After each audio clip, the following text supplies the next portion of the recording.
Oke, jadi di video ini aku mau bayar utang nih Pak. Jadi utangnya apa? Nah, jadi di dalam grup Magic of Finance Family, teman-teman selalu nanya, Bang ceritain lah pengalaman lu di dalam dunia trading gitu. Pahit dan manisnya tuh apa aja biar bisa sampai seperti sekarang. Kira-kira formula apa yang lu pakai gitu. Tolonglah diceritain gitu. Tapi karena aku orangnya rasional, aku jawabnya gini guys. Oke, minimal salah satu dari kalian itu payout lah. Biar kenapa? Biar apa yang aku ucap ini itu tidak menjadi bullshit teman-teman gitu. Karena aku nggak mau gitu, ya kan? Aku bikin komunitas tapi teman-teman di komunitas nggak ada yang payout, kan itu sama aja jadi bullshit gitu. Nah, dan alhamdulillahnya pertama itu Mas Zulfikar dulu yang payout, ya kan? Nah, terus yang kedua itu ada Mas Sidki yang payout. Nah, terus Mario lagi proses payout nih sekarang. Dan yang paling aku kaget banget itu Ko Jonathan itu payout ribuan, puluhan ribu dolar ya. Bukan ribuan lagi tapi puluhan ribu dolar. Nah, itu kenapa aku bisa tahu karena waktu itu kita kopdar teman-teman. Ternyata payoutnya udah banyak dari prop firm guys, tapi orangnya nggak mau ditongolin di video. Menurut Mas Sidki gimana? Malu cowok ya.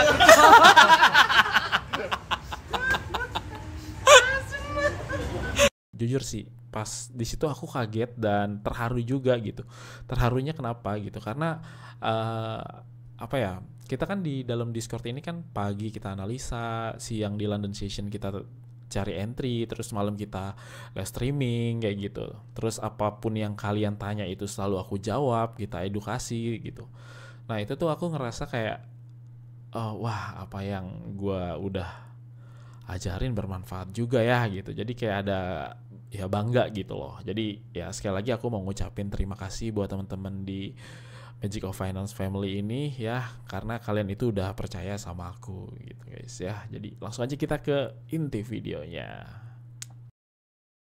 Oke, jadi buat yang belum kenal, kenalin, nama aku Alil Aryadi teman-teman gitu.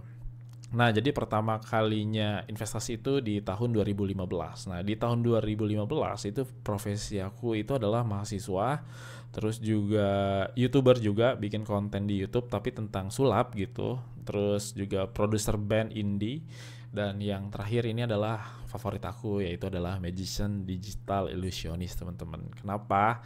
Karena Digital Illusionist ini yang cuannya itu besar banget gitu ya. Jadi sekali perform itu bisa 15 sampai puluhan juta ya pada masanya di tahun 2015. Nah, jadi di suatu ketika itu aku jadi opener event di salah satu event investasi teman-teman. Dan pembicaranya itu adalah influencer terkenal yang aku nggak sangka-sangka ternyata dia investasi gitu ya. Jadi after show dan aku nonton dia gitu, ngelihat dia ya, jadi dia juga jadi pembicara, jadi speaker di sana, dan ada satu statement yang statementnya itu bikin aku jadi wow gitu ya. Maksudnya wow gimana gitu ya. Jadi dia bilang gini, oke, saya ini sebagai konten kreator, dan konten kreator itu tidak selamanya itu bisa bekerja di dalam suatu platform, karena platform setiap tahun itu ada terus sesuatu yang baru gitu. Nah, kalau misalnya kita itu lama-lama menua, kita nggak produktif lagi, dan kita pasti kalah sama yang muda-muda nih gitu. Nah, maka dari itu aku investasi udah di usia muda, dia bilang gitu kan. Nah, kenapa dia investasi? Karena yang pertama dia itu tidak punya jaminan gitu. Kalau misalnya kita kerja di kantor kan ada yang namanya asuransi ya kan, gitu, ada dana pensiun gitu. Dia sebagai content creator itu tidak mempunyai dana pensiun, itu yang pertama. Lalu yang kedua itu inflasi di setiap tahun itu selalu naik teman-teman ya. Dan ini yang paling horor nih ya. Dia bilang biaya pendidikan anak itu setiap tahun itu selalu naik 15%. Nah, itu tuh jadi apa ya, jadi mengerikan ya buat aku, karena waktu itu aku posisinya masih muda juga gitu. Habis itu juga lagi jaya-jayanya juga gitu, dan akhirnya aku berusaha untuk belajar tentang investasi teman-teman gitu. Nah, jadi investasi yang pertama itu aku saham dulu gitu ya, belum terjun ke dunia trading futures, forex atau gold ini belum gitu. Nah, di sini tuh aku mencoba belajar, aku sampai cari apa itu inflasi, terus dampaknya inflasi buat ekonomi di dunia dan di Indonesia itu seperti apa gitu. Benar-benar aku cari gitu teman-teman ya. Karena ini menurut aku ini tuh penting banget buat masa depan aku gitu. Secara aku emang ada niat nggak pengen kerja di kantor gitu, pengen fokusnya di digital illusionist ini. Dan aku juga berpikir bahwa wah iya ya, digital illusionist ini nanti diganti nih sama yang muda gitu. Aku semakin tua nanti aku kerja apa gitu. Dan sedangkan aku sendiri emang ada niatan pengen gak kerja di kantor gitu. Oke, itu adalah pertama kalinya aku terjun di investasi, teman-teman. Aku juga ikut grup sana sini yang berbayar gitu, teman-teman ya. Dan walaupun kebanyakan yang nyangkut sahamnya gitu, tapi gak apa-apa, itu jadi pengalaman aku. Minimal aku tahu lah kira-kira di dalam komunitas ini seperti apa gitu. Ya kebanyakan orang-orang banyak yang gak terima sih karena sahamnya sangkut gitu. Oke, jadi di tahun 2016 di situ aku sempat kerja tapi sebagai freelancer di salah satu kantor temen aku. Nah, kenapa aku tertarik? Yang tadinya itu aku kan nggak mau ya kerja di kantor, dan akhirnya aku mau nih kerja di kantor. Nah, kenapa aku tertarik? Karena CEO atau pemegang saham terbesar di kantor temen aku itu adalah mantan komisaris utama di Bursa Efek Indonesia, teman-teman gitu. Jadi makanya aku tertarik, aku pengen masuk di sana gitu. Karena ada beberapa pertanyaan yang aku pengen tanya gitu. Sedangkan untuk menemukan orang-orang seperti itu susah banget, teman-teman gitu ya. Dan akhirnya aku oke deh, ayo deh, walaupun waktu itu gajinya sehari cuma 180.000, tapi aku tidak tertarik dengan gajinya gitu. Karena juga kan aku setiap Sabtu Minggu itu masih show juga kan gitu. Jadi dari Senin sampai Jumat itu aku kerja sebagai freelancer, dan Sabtu Minggunya aku masih jadi magician digital illusionist gitu. Jadi aman aja masalah finansial, yang penting networkingnya gitu ya.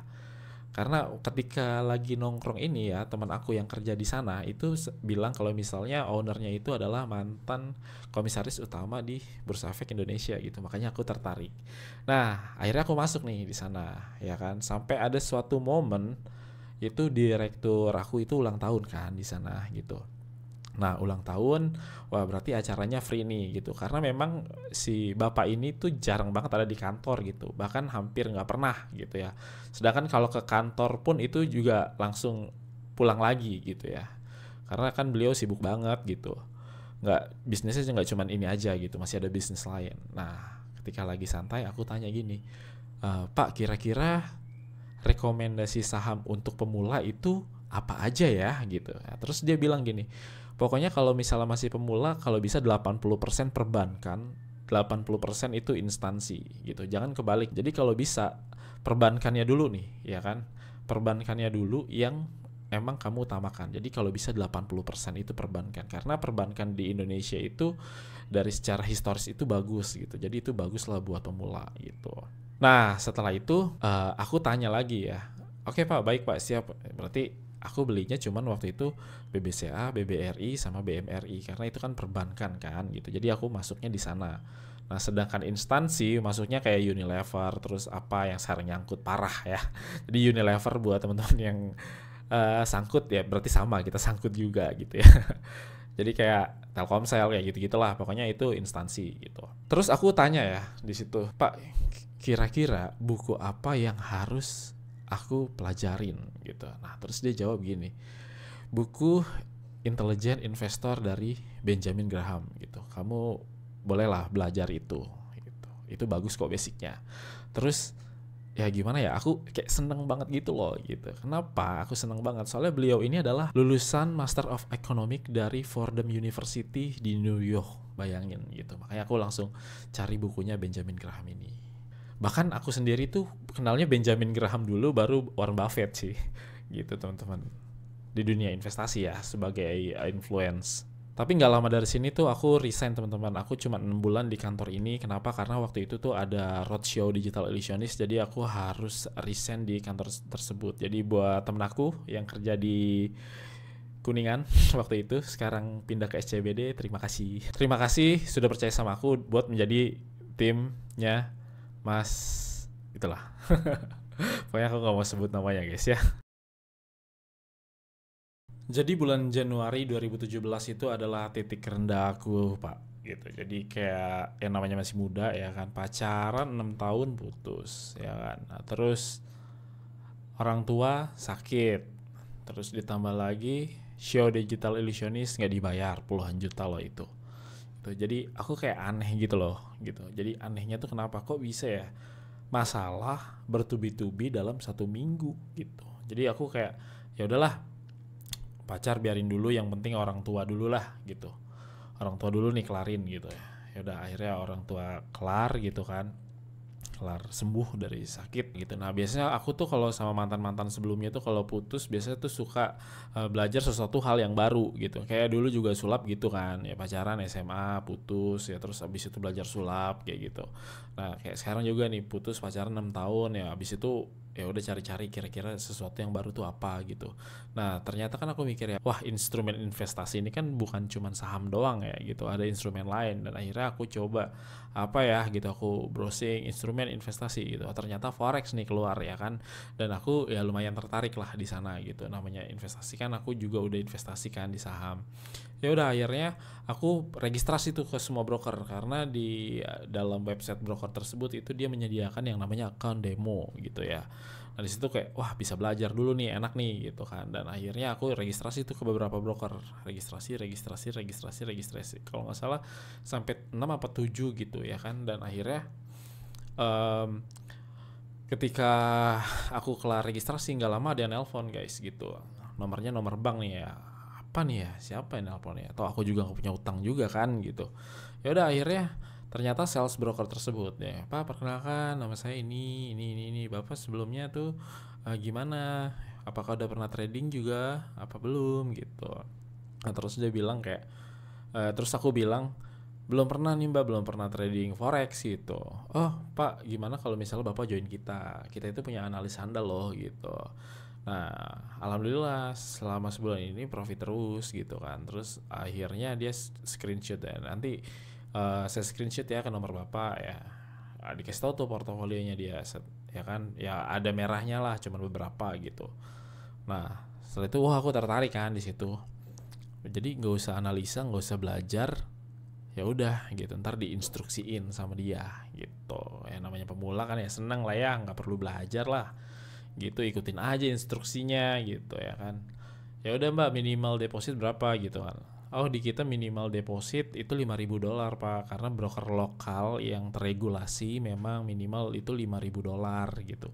Oh ya udah Mbak, saya tertarik gitu. Kalau misalnya saya mau coba deh 5.000 dulu gitu. Toh aku pikir juga toh $55.000 itu nggak bikin aku jadi deg-degan juga kan, karena ya aku nganggapnya ya ini udah duit hilang lah gitu, duit belajar lah gitu. Karena setiap aku melakukan sesuatu itu aku pikirin juga teman-teman gitu, nggak main asal deposit aja gitu. Karena waktu itu ada rezeki ya udah coba lah gitu. Nah ketika dicoba di situ ya kan, nah besokannya dia telepon lagi tuh, dia telepon, Pak besok 2 hari lagi ada news yang penting, Bapak nanti kita telepon, nah terus nanti saya kasih tahu entry-nya jam berapa, terus di-pair apa aja gitu. Ya udah akhirnya ya yang namanya pemula nggak perlu belajar, ya udah tunggu telepon aja gitu. Nah, ternyata 2 hari berlalu, kalau nggak salah sore waktu itu dia bilang, Pak nanti ada berita penting nih gitu. Ya kan, aku lupa waktu itu non-farm payroll, CPI apa FOMC lupa lah pokoknya newsnya. Pokoknya dia bilang ada news apa gitu. Nanti Bapak jam 8 malam itu sell ya gitu. Oh siap Pak, siap gitu. Yang nelpon udah bapak-bapak tuh yang nelpon kan.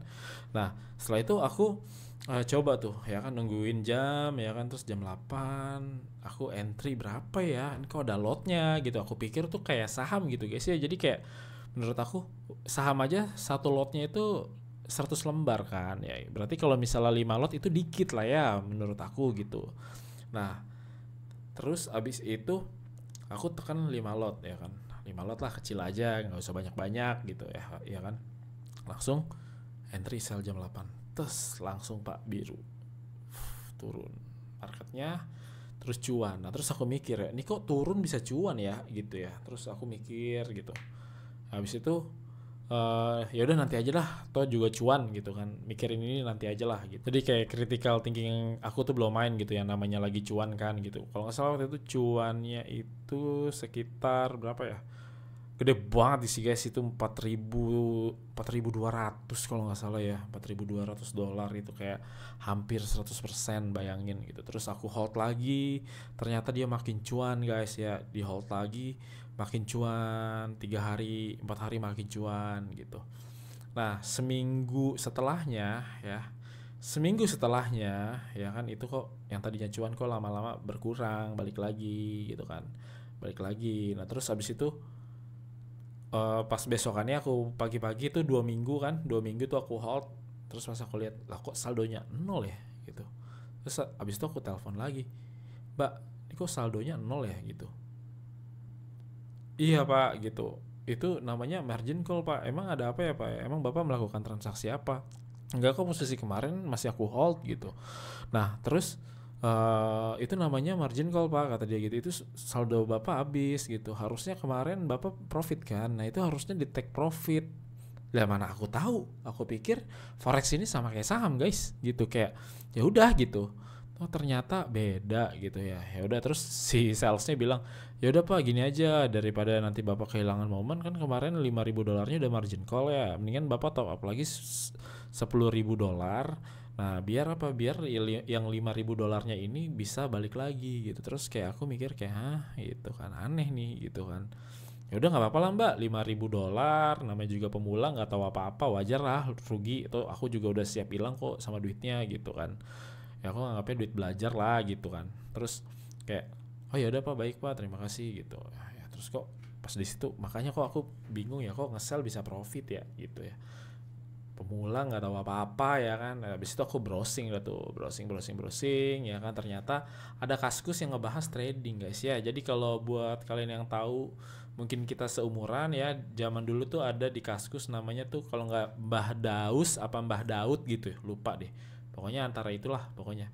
Jadi kalau misalnya kalian sepantaran aku juga, kalian bantuin komen ya gitu, Mbah Daus apa Mbah Daud gitu ya. Nah setelah itu aku cari-cari edukator tuh, belajar tuh, waktu itu belajar tuh moving average tuh, belajar gitu kan. Terus juga belajar tentang support and resistance, belajar gitu. Wah pusing juga nih gitu, 2017 tuh pusing kan gitu. Ya udah akhirnya, ya udah cari mentor aja lah, berbayar gitu. Sekarang aku koreksi kan, kemarin kenapa bisa margin call, oh ada istilah margin call, pertama kali loh aku di situ kenal margin call ya kan.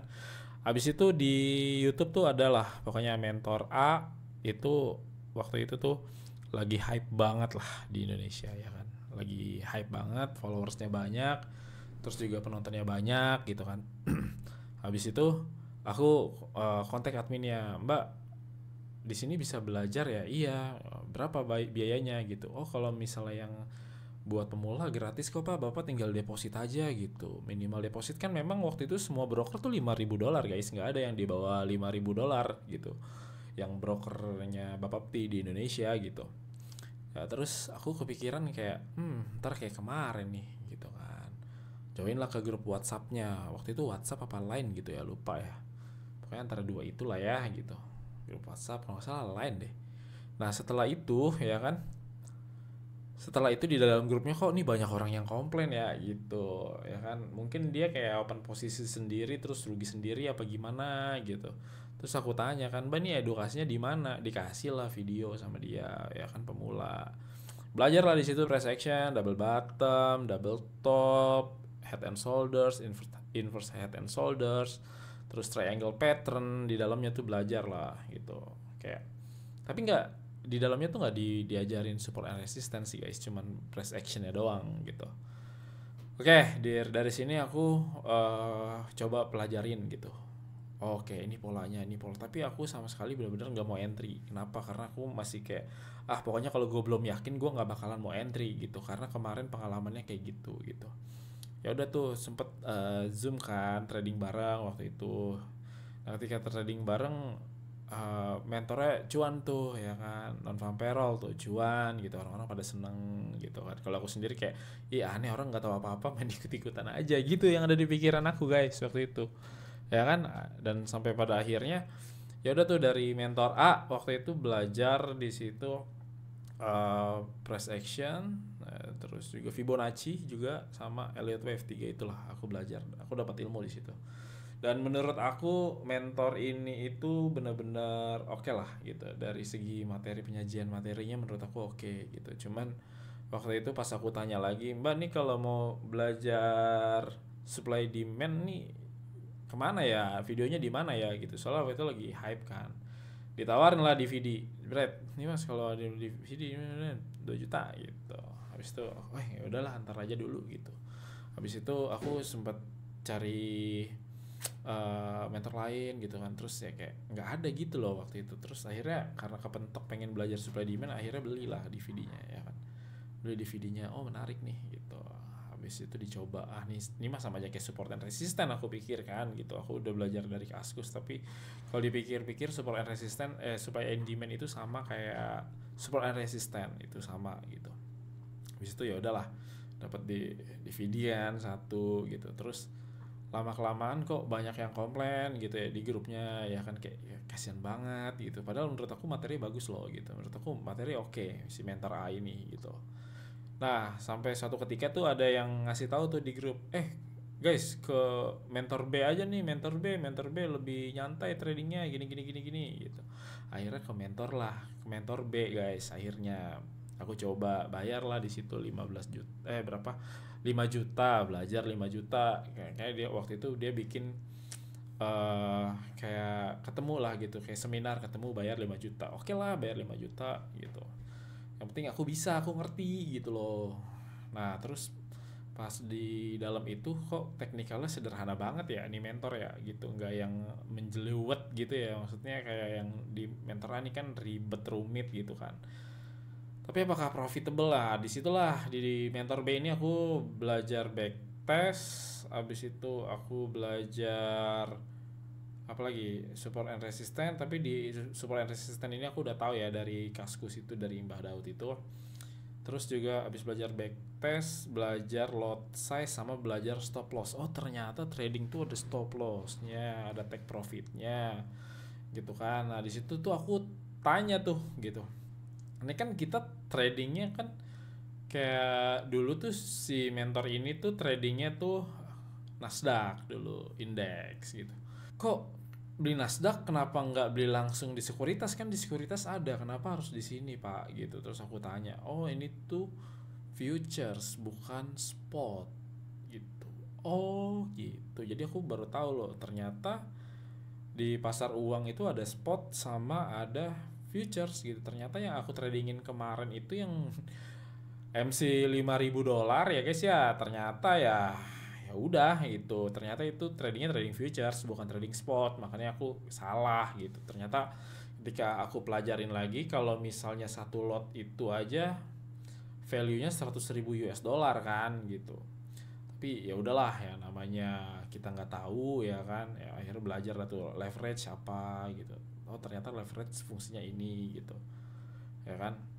Udah dapet ilmu dari sini, habis itu coba mentor ini gitu. Mentor ini bayar waktu itu 15 juta guys gitu. 15 juta itu 3 bulan 15 juta masuk laku gitu ya kan, masuk 3 bulan gitu. Nah terus nawarin broker juga sama kan, yang aku bilang oh ya udah aku top up aja gitu ya. Tapi aku tetap nggak pakai nih gitu kan si tradingnya ini gitu.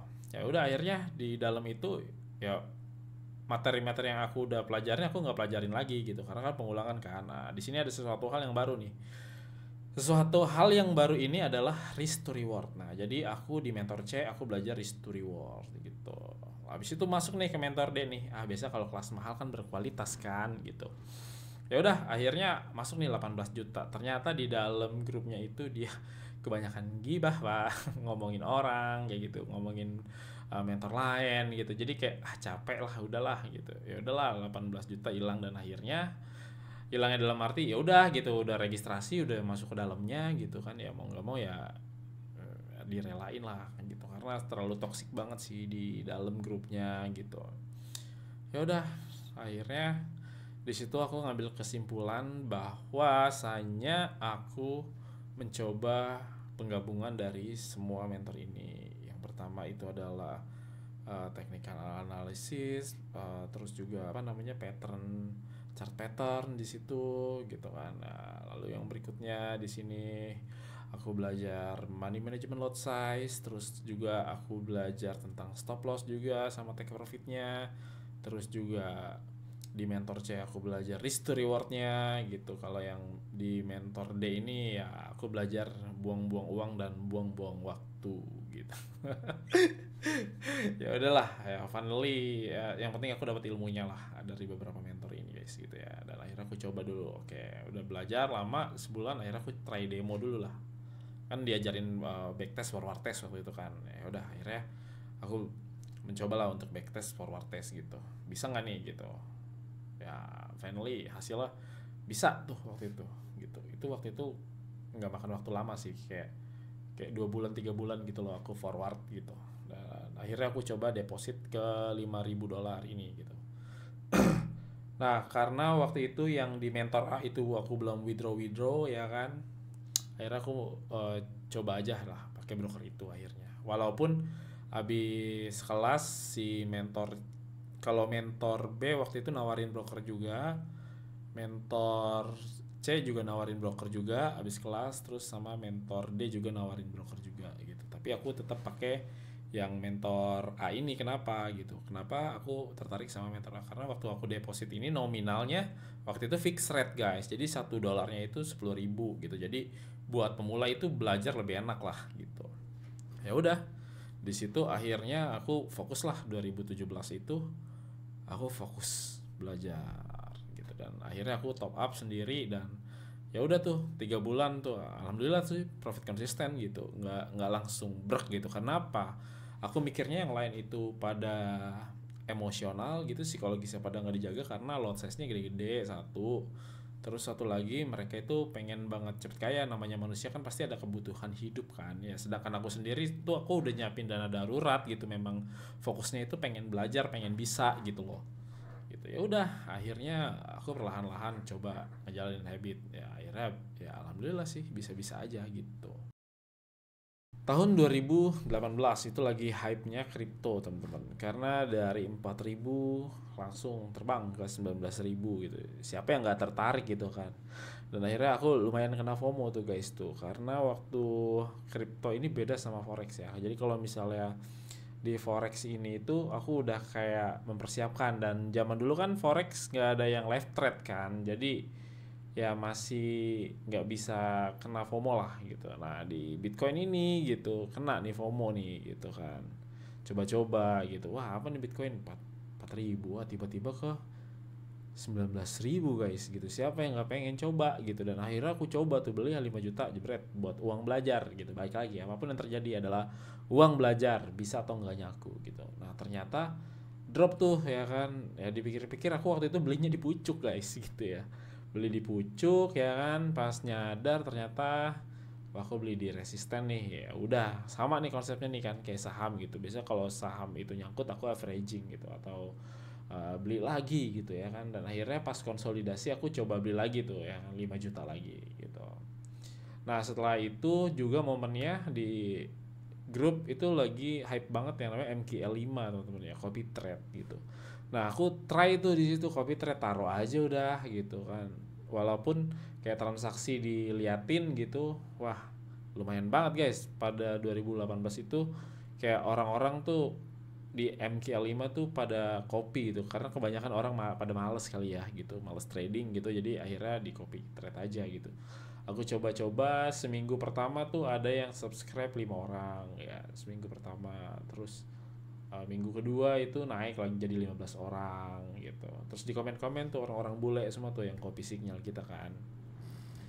Nah waktu itu aku cuman bertahan 3 bulan guys gitu. Waktu itu paling besar aku dapat kisaran 100 orangan lah gitu. 100 orangan ya kira-kira dapat lah gitu ya, kisaran 50 juta lah itu dari ini ya guys ya, dari copy trade gitu ya. Karena waktu itu aku berhenti guys gitu ya, berhenti di copy trade. Kenapa? Karena waktu itu tuh ada isu kalau misalnya copy trade itu ternyata ilegal di Indonesia gitu, karena kita takut yang namanya berurusan dengan hukum kan. Dan akhirnya aku berhenti juga gitu. Pas juga waktu itu tuh ada sesuatu hal yang menarik guys gitu, yaitu adalah prop firm